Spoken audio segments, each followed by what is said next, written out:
These three images are linked. And now you're all wondering how. Well, I'm going to explain. And I'm going to persuade you by the end of this talk that what the world needs right now is an Olympics for social startup. So humanity has progressed so far over the last 50 years with medicine, with poverty, with hunger.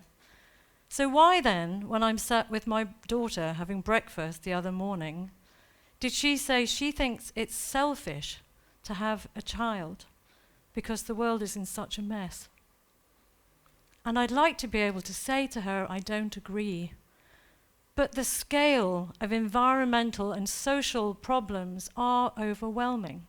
And depending on who you're listening to, we've got up to 12 years to sort it out before it's too late.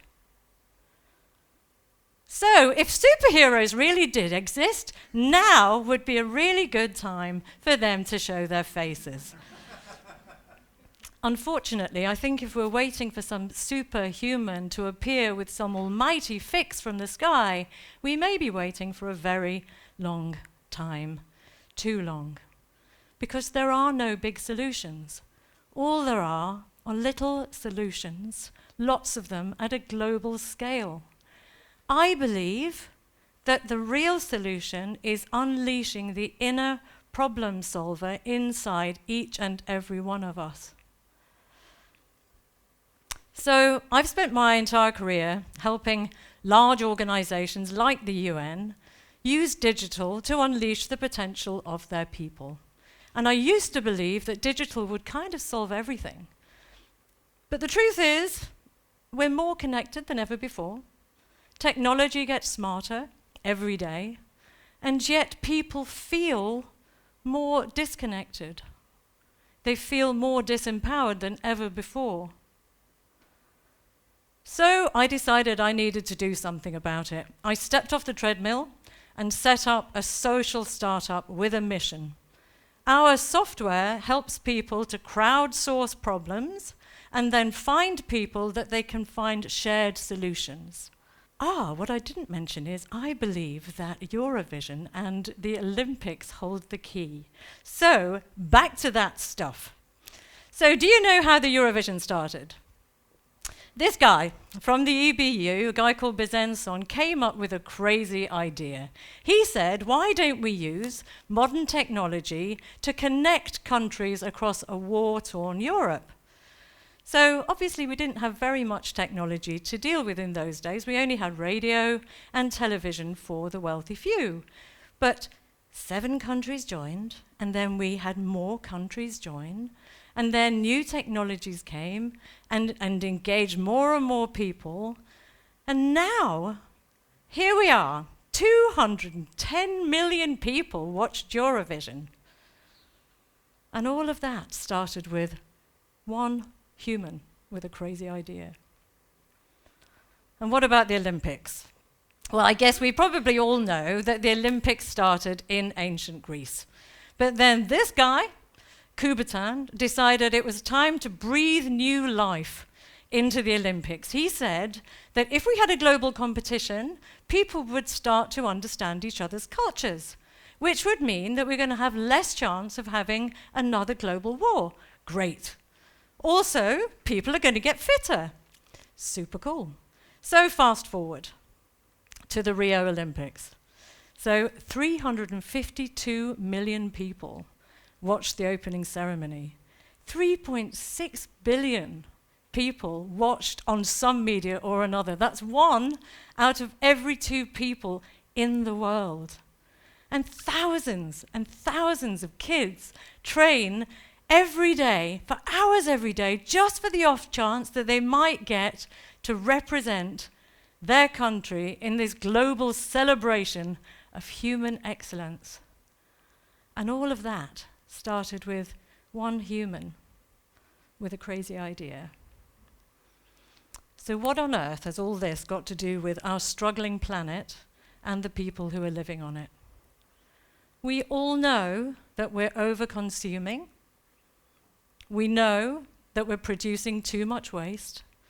8 million tons of plastic are spewed into our oceans every year. Water is getting shorter, food shortages are getting worse.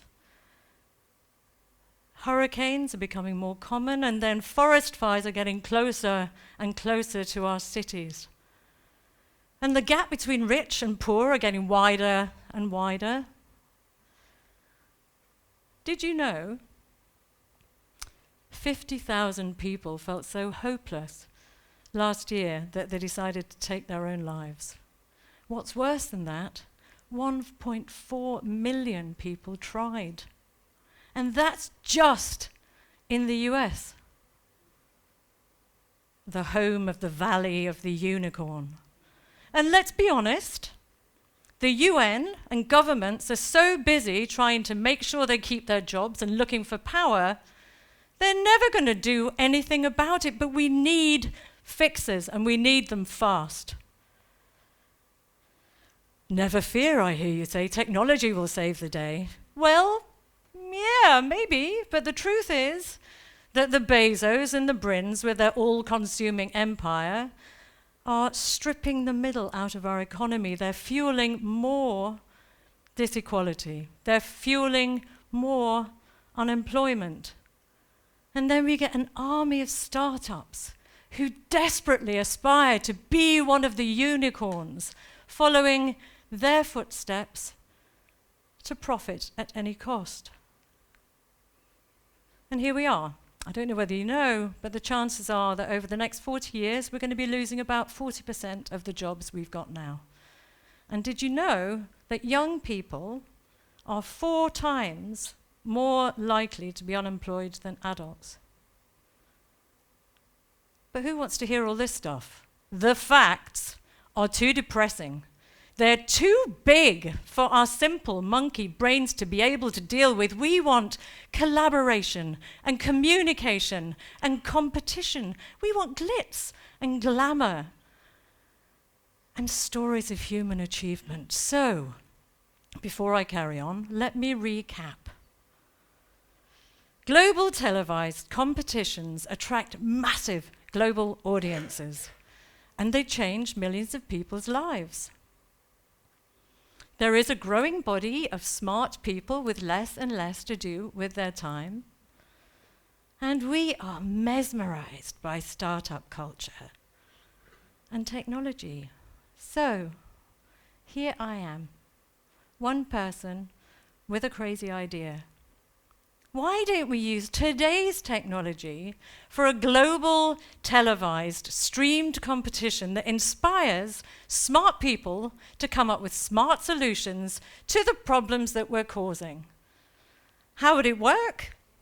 Well, we'd do a roadshow. We'd go through key cities in the participating countries. We'd ask the citizens to crowdsource the challenge they want to be dealt with first, whether it be a polluted lake, or the hunger of the homeless, or the loneliness of the old. The best local talent would win places in pop-up labs, where they'd find other people that would work with them to find fantastic startup solutions using technology for good. And we can follow their stories, we can follow their frustrations and their achievements and their excitement as they vie to win their city heat. And here's an idea. Why don't we ask the people who came up with the technology in the first place, who've rocked our world, why don't we ask people like Vint Cerf, who invented the internet, to mentor at those labs?